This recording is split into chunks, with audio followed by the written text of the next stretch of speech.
오늘 우리가 읽었던 본문 말씀으로 돌아가서 좀 은혜를 나눕시다. 이제 마태복음은 무슨 예수님에 대해서 어떠한 그 모습으로 그려진다 했습니까? 왕으로서의 그 예수님 메시아를 말씀한다 했고, 마가복음은 종으로서 오신 예수님, 그 섬기시는 그 로마인 그 문화권의 로마인들을 대상으로 했기 때문에 예수님이 무슨 왕이다 이런 식으로 하면 이제 문제가 되기 때문에 했던 것이고, 누가복음은 인자 복음이라 인자 되신 하나님의 아들로서의 이제 이 헬라 여러분 이제 좀 이제 뭐 이렇게 문화적이고 이제 그러한 것이 역사적인 것이지만 그 세계의 사상에는 양대 사상이 있지요. 하나는 헤브라이즘이고 하나는 헬레니즘이라고 하는 거예요. 이게 헤브라이즘은 바로 우리가 성경에서 읽듯이 신본주의 하나님 중심 계시고 하는데, 헬레니즘은 인본주의예요. 인간 중심. 그래서 우리 그 중세 시대 이때가 아주 인본주의가 성행해서 과학이 발달하고 막 하면서도 하나님은 또 신속하게 떠나가는 그러한 일들이 있었던 거 볼 수 있습니다. 그때 당시에도 이 헬라 문화가 세계를 이렇게 지배하고 있었기 때문에 이 누가는 또 유식한 의사 출신 아닙니까? 그래서 이 지식 수준이 높은 헬라 문화권을 향해서 인자의 복음, 예수님은 하나님이시지만 하나님의 아들 사람으로 오셨다고 하는 것을 말합니다. 요한복음은 독수리 복음이라 해서 예수님은 하나님이심을 신적인 그러한 은혜를 온 세계 만방에 선포하는 그러한 복음이 되는데, 오늘 우리가 읽었던 이 마가복음은 바로 바로 종으로 오신 그 예수님을 우리에게 말씀하고 있지 않습니까? 그러한 이 말씀 중에 그래서 처음부터 예수님의 이 공생에 막 시작되는 부분들이 막 이렇게 기록되어져 있는 것을 이 마가복음을 통해서 볼 수 있는데, 오늘 본문에서 읽었던 말씀은 예수님이 이제 공생애를 시작하시면서 제자들을 이렇게 부르시는 그 모습들이 이렇게 사실대로 기록되어져 있는 것을 볼 수 있습니다. 그러한 말씀을 마음에 이렇게 좀 정돈하시면서 오늘 한 절씩 또 말씀을 나누도록 하겠습니다. 14절, 15절을 같이 봅시다. 14절, 15절 시작. 요한이 잡힌 후 예수께서 갈릴리에 오셔서 하나님의 복음을 전파하여 오시고 때가 잡고 하나님의 나라가 가까이 왔으니 회개하고 몸을 변화하시라.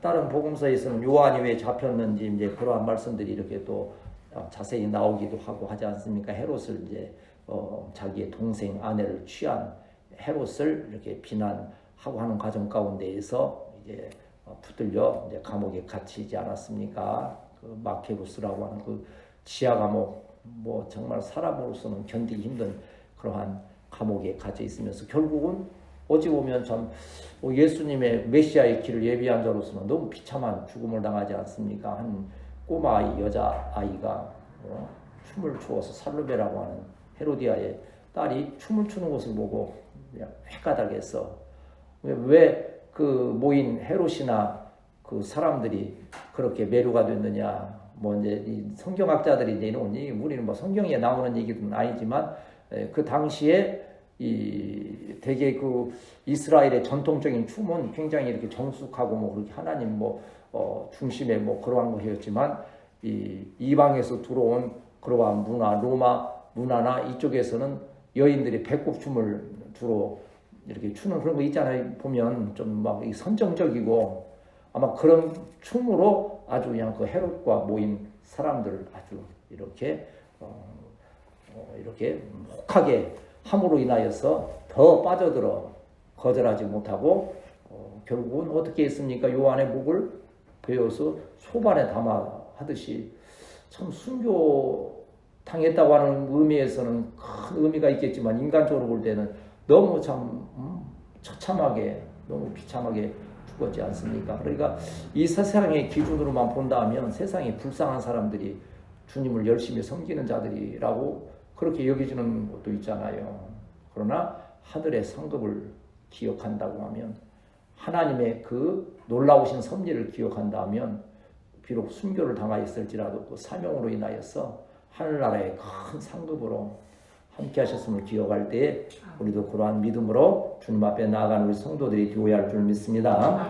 요한이 잡히고 난 후에 예수님의 이제 사역이 본격적으로 시작되지 않습니까? 근데 예수님의 복음의 첫 마디가 뭡니까?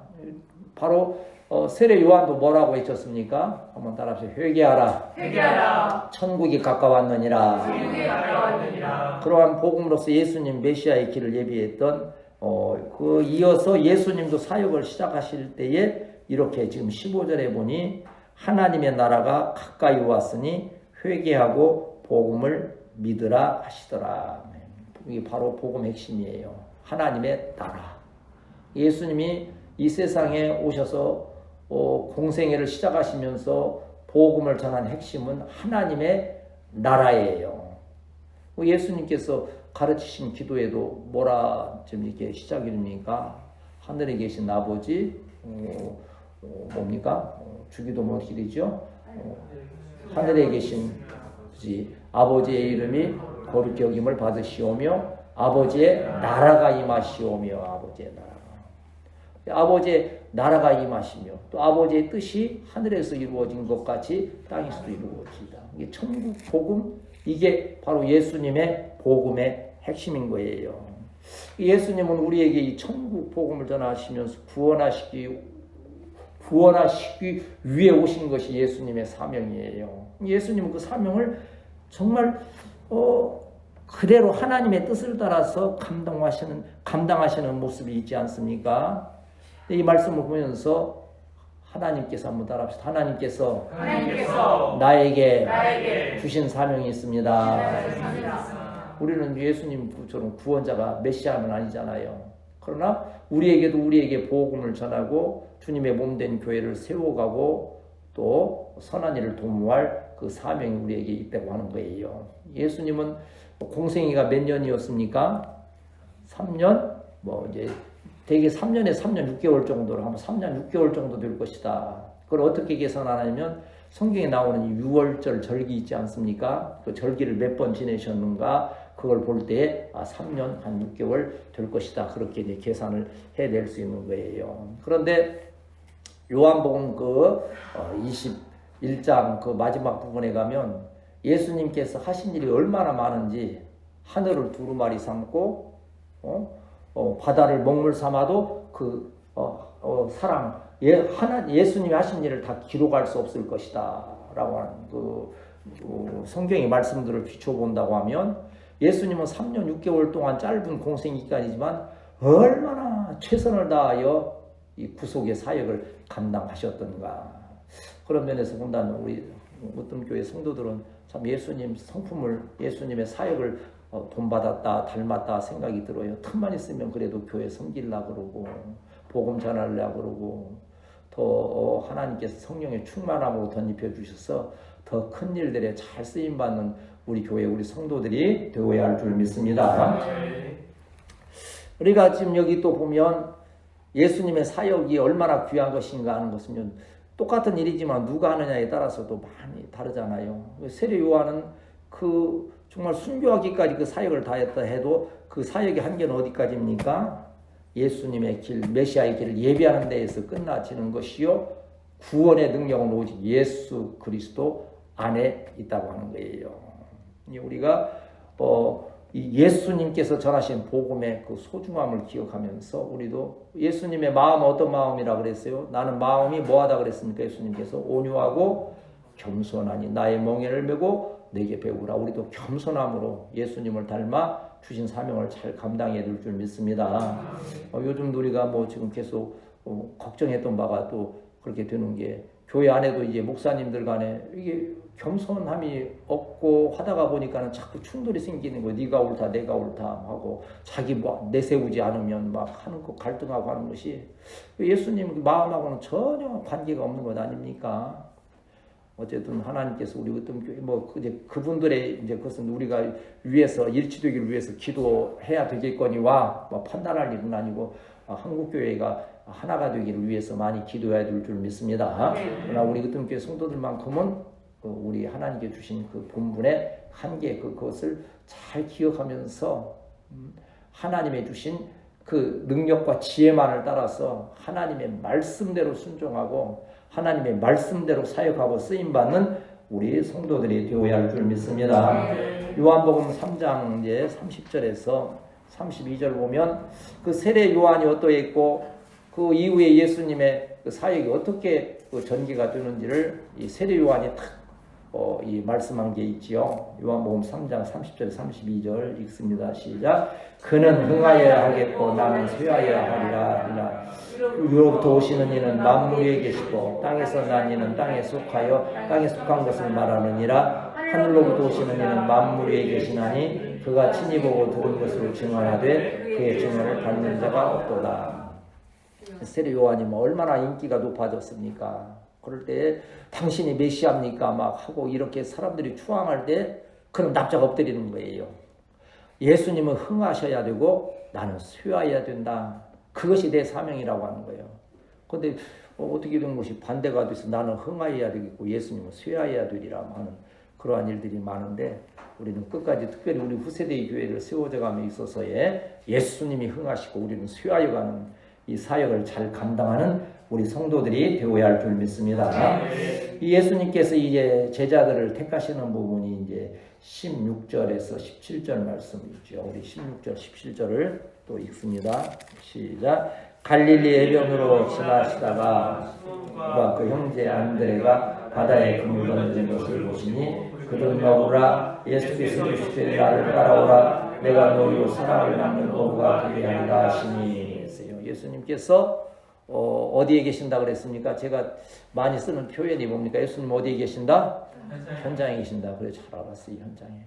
예수님이 제자들을 택하실 때도 현장으로 가시는 거예요. 뭐 뭘 요게지 하는 게 아니죠. 직접 그것을 그 일하는 부지런히 일하는. 우리 주님은 언제 찾아오시느냐? 우리가 그저 그냥 묵상하고 있을 때 주저앉아 있을 때가 아니고 우리가 현장에서 여러분 주신 사명을 최선을 다해서 감당할 때 우리가 주님의 몸된 교회를 위해서 열심히 힘을 다해 일하고 있을 때 또 우리가 가정에서 일터에서 우리에게 주신 그 본분을 따라서 학교에서 또 여러분 학생으로서의 그 사명을 열심히 감당하고 있는 그 현장에서 우리 주님은 찾아오시고 귀한 사명을 주시고 또한 능력 주시사 능히 감당하게 하심을 믿습니다. 갈릴리 해변으로 지나가셨다. 좀 우리가 이제 이러한 이제 성경에서 상관은 그러지 않습니까? 좀 예루살렘 번화가로 다니시면서 좀 많이 배운 사람, 좀 많이 가진 사람 그런 사람들을 가서 좀 택하고 했으면 좋겠는데 여기 나오는 갈릴리 해변이라는 지역은 정말 이 지리적으로 볼 때는 참 소외된 그거예요. 이제 지금은 우리 좀 진안동도 많이 좋아졌지 않습니까? 이제는 굉장히 이제 저거 있지만 우리 여기 처음 올 때만 해도 굉장히 여기 뭐 벌판에 참 외진 그러한 곳 아니었습니까? 근데 예수님은 어떠한 사람의 기준에 따른 것이 아니고 정말 현장에서 열심히 일하되 겸손함과 온유로 덧입은 그러한 현장으로 가셔서 그 하나님의 제자들, 예수님의 제자들을 택하셨다 하는 거예요. 또 여기 시몬과 그 형제 안드레 또 여기 보면 그 뒤에 보면 이제 또 이 요한과 야고보가 나옵니다만 그 직업이 뭐였습니까? 고기 잡는 어부였지 않습니까? 어부. 상징적으로 굉장히 참 저거 않습니까? 어부 고기 잡는데 우리 주님은 그들에게 뭘 잡으라고 그래서 이제 사람을 낚는 어부가. 또 뭐 고기를 잡아봤으니까 사람 낚는 법도 알 거 아니에요. 참 예수님이 그 택하시는 그 방법은 굉장히 참 이 사람의 눈으로 볼 때는 너무 단순한 것 같지만 거기에는 깊은 영적인 뜻이 있는 거지요. 현장에서 그 물고기를 그물로 잡으면서 충성을 다했던 그 잡는 그거에 대한 어떠한 그 노하우와 어떤 그런 열심히 있는 자들을 택해서 이제는 사람을 낚게 하시는 현장으로 가셔서 그들을 택하셨다. 이제 우리가 흔히 그런 말을 해요. 이런 뭐 일을 할 때 직장에서도 그래요. 현장에 답이 있다. 그래서 현장 나가봐야 된다. 그러니까 탁상행정이란 말이 있잖아요. 가서 보지도 않고 그냥 탁자에 앉아서 이렇게 했는데 나중에 해놓고 보면 전혀. 그러니까 어디 가서 뭐 홍수 났는데 거기 좀 보지도 않고서는 거기는 안전하다고 딱 하고서는 그냥 100점 줬는데 나중에 보니까 호술에서 그냥 큰 사고가 나고 하는 것도 볼 수 있지 않습니까? 우리에게는 어떠한 현장을 주셨습니까? 작지만 우리 으뜸교회를 우리 현장으로 주셔서 그 가운데 열심을 다하게 하지 않습니까? 현장에서 작지만 열심히 최선을 다하고 있을 때 하나님께서 작은 것에 충성한 자들에게 큰 것으로 맡겨주시는 주의 은혜로 함께 하실 줄 믿습니다. 우리가 작지만 마음에는 또 큰 꿈을 가지라는 것이 이제 특별히 우리 이제 우대원 집사님, 이화 집사님도 마찬가지고 아직 젊은 나이 50대면 요새 보니까 오늘 또 저기 뭐 극한 직업 하는데 그 대나무 이렇게 해서 술 만들고 하는 분 있는데 또 우통을 벗고 막 그냥 산속에서 막 대나무 막 요따 막은 것을 막 농기고 그래서 나는 속으로 한 60대나 되는가 했더니 79살이라 그러더라고. 그냥 힘이 장사요. 그냥 50kg짜리를 막 쑥쑥 밀어내리면서 해병대 출신이라고 해서 해병대 출신이라서 그런 것은 아니겠지만 좌우한 깜짝 놀라서 79세에도 저렇게 험한 일을 힘이 넘친데 막 하는 거예요. 자기 일에 열심을 다하노라고 하면 또 주시는 힘이 하늘로부터 임하여서 더 큰 은혜와 사랑으로 우리가 능히 감당하게 될 줄 믿습니다. 예수님 우리가 인간적으로 무슨 특별한 것이 있어 택하신 것이 아닌 것이 우리 이제 고린도전서 1장 26절에서 29절을 보면 하나님께서 예수님께서 어떠한 자를 택하시는가에 대해서 우리에게 교훈해 주시고 계시는 말씀이 있습니다. 고린도전서 1장 26절에서 29절 시작. 형제들아 너의 부르심을 보라. 육체를 따라 지혜로운 자가 많지 아니하며 능한 자가 많지 아니하며 문벌 좋은 자가 많지 아니하도다. 그러나 하나님께서 세상에 유리한 것들을 택하사 지혜 있는 자들을 부끄럽게 하려 하시고 세상에 약한 것들을 택하사 강한 것들을 부끄럽게 하시며 하나님께서 세상에 착한 것들과 멸시받는 것들과 없는 것들을 택하사 있는 것들을 폐하려 하시나니 이는 아무 육체도 하나님 앞에서 자랑하지 못하게 하려 하시니라. 아멘. 예수님께서 아까 말씀드린 대로 예루살렘 번화가에 가서 지식 있는 사람, 부유한 사람, 능력 있는 사람 택했다 생각해 보세요. 그 제자들이 구성이 되겠어요? 서로 그냥 다 출신이 이런데 뭐가 하는데 하면 안 되잖아요. 그냥 겸손하게 고기 잡던 그들을 통하여서 하나님은 사람 낚는 어부의 귀한 사명을 주셨다고 하는 거예요. 상마 하나님 앞에서 겸손한 마음으로 쓰임받는 우리 사랑하는 성도들이 되어야 할 줄 믿습니다. 우리가 목사님 만나서 얘기할 때도 이제 거기는 이제 우리는 그런 이제 제도가 아직 없으니까 장로님들 여러분 계시니까 가끔 그 얘기를 하는 거예요. 별것 아니고 아닌 분들이 그러니까 이제 별것 아닌 건 아니고 그래도 장로 됐으면 뭔가 이제 사유의 지위도 있고 하겠지만 특별히 그렇게 좀 교만하고 특별히 그런 분들이 얼마나 교회를 좀 하고 교역자들을 힘들게 하고 그런 부분들이 있는가 하는 것 때문에 좀 이렇게 얘기를 나눌 때도 있고 하는데 겸손치 못하고 온유하지 못하면 그 조직의 신령한 것들을 많이 해치게 된다는 거예요. 우리는 지금부터 이러한 겸손과 온유 훈련은 이미 잘 돼 있거니와 끝까지 하나님께서 우리를 들어 높여 주실 때에도 오히려 겸손과 온유로서 덧입어서 주님의 뜻을 감당해 나아가는 우리 교회 성도들이 되어야 할 줄 믿습니다. 그렇게 예수님께서 현장에 가셔서 부르셨을 때에 현장에 있던 그들의 또 이 액션, 이 리액션이 참 중요한 거예요. 어떻게 했던가 여기 지금 나오는 여기 이제 그 베드로, 안드레, 요한과 야고보가 그 반응을 어떻게 보였던가가 바로 제자됨의 조건이에요. 한번 우리 18절에서 20절 읽고 좀 일찍 마치도록 하겠습니다. 시작. 곧 그물을 버려두고 따르니라. 조금 더 그 형제 요한 그들도 배에 있어 그물을 깁는데 곧 부르시니 아버지 세계들과 함께 배를 버리고 예수를 따라가니라 그랬어요. 좀 부르실 때에 어떻게 했습니까? 그들은 여기 보면 19절에 보면 곧 그물을 버려두고. 자, 지금까지는 고기 잡는 일, 그물을 깁는 일, 이러한 일상의 생활에 정말 최선을 다했던 거예요. 그러나 주님의 부르심이 딱 있게 되자 그들은 그걸 호련히 버릴 수 있는 순결한 마음 또한 결단을 가지고 주님을 따르게 될 때에 주님의 참된 제자가 되었다는 거예요. 저와 여러분도 정말 어찌 보면 이 제자들처럼 정말 버릴 것을 과감히 버리면서 지금 주님을 따르고 있음에 하나님께서 이 작은 일에 충성하는 우리를 보시고 큰 것으로 맡겨주시는 그 은혜로 함께 하심을 믿습니다. 이게 오해하면 그러잖아요. 여기도 지금 20절에 보면 그 세베대의 아들 그걸 저기 보면 아버지와 품꾼을 버려두었다 하는 거예요. 그러면 세상 관점에서 볼 때는 그건 뭐요? 불효자라고 그런 거예요. 불효자.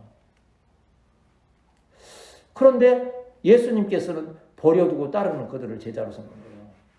이게 우리가 항상 오해하지 말라는 것은 뭡니까? 내 부모와 형제는 예수님 때문에 소용없다는 것이 아니라는 거죠. 우선 순위를. 그래서 우리가 부모에게 공경하고 순종하라 했는데 누구 안에서 하라 그랬어요? 에베소에 보면 주 안에서 내 부모에게 순종하고 공경하라. 그리하면 이게 약속 있는 첫 계명이니 땅에서 잘 되고 장수하리라 하셨어요. 오늘도 이제 우리 우대훈 집사님들도 저녁에 또 이제 부모님 뵈러 간다는데 물론 뭐 기도하면서 또 가겠거니와 행하여 가서 또 좋은 또 부자 지정이죠. 모자 지정을 잘 또 나누면서 또 그 가운데에 주의 복음과 사랑으로 또 잘 또 전해드리면서 또 서로가 감동된 마음으로 합력하여 선을 이룰 수 있도록 부모에게도 공경을 잘 하고 주 안에서 그러나 그 일을 행할 수 있는 지혜를 주의 성령께서 허락하시고 선한 길로 인도하여 주심을 믿습니다. 이제 마지막 10월 마지막 날이 이제 종교 개혁일인데 그냥 뭐 조용히 거의 지나가다시피 하는데 올해가 507주년이라 그랬어요.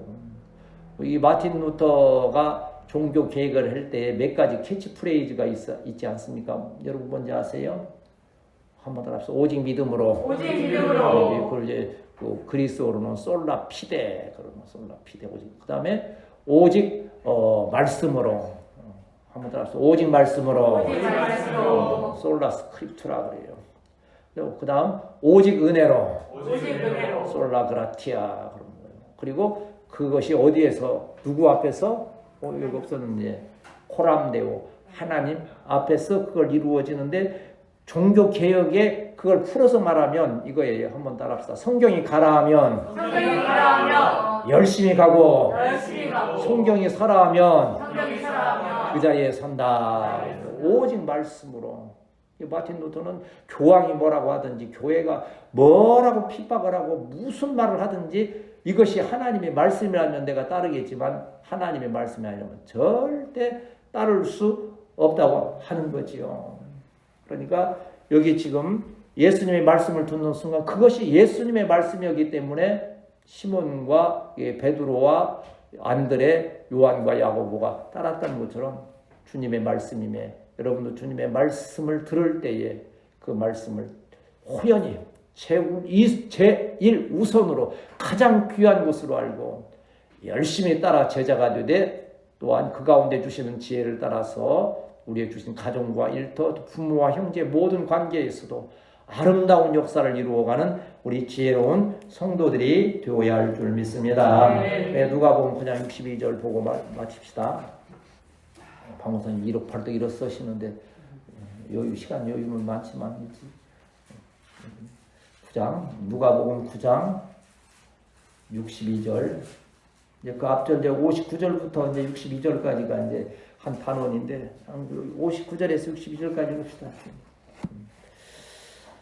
시작. 또 다른 사람에게 나를 따르라 하시니 그가 이르되 나로 먼저 가서 내 아버지를 장사하게 허락하옵소서. 이르시되 죽은 자들로 자기의 죽은 자들을 장사하게 하고 너는 가서 하나님의 나라를 전파하라 하시고 또 다른 사람이 이르되 주여 내가 주를 따르겠나이다 하는 나로 먼저 내 가족을 작별하게 허락하소서. 예수께서 이르시되 손에 쟁기를 잡고 뒤를 돌아보는 자는 하나님의 나라에 합당하지 아니하리라 하시니라. 아멘.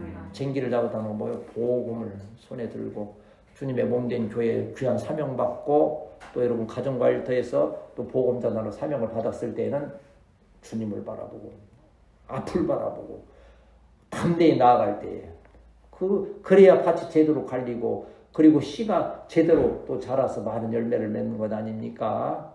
이 11월 이 감사의 달에도 이러한 주님의 말씀 들을 때에 버려두고 따를 수 있는 그런 결단의 믿음을 통해서 오히려 모든 가족 관계, 모든 또 이러한 관계에서 더 선한 합력의 역사, 큰 축복의 역사가 함께 하시기를 주님의 이름으로 축복합니다.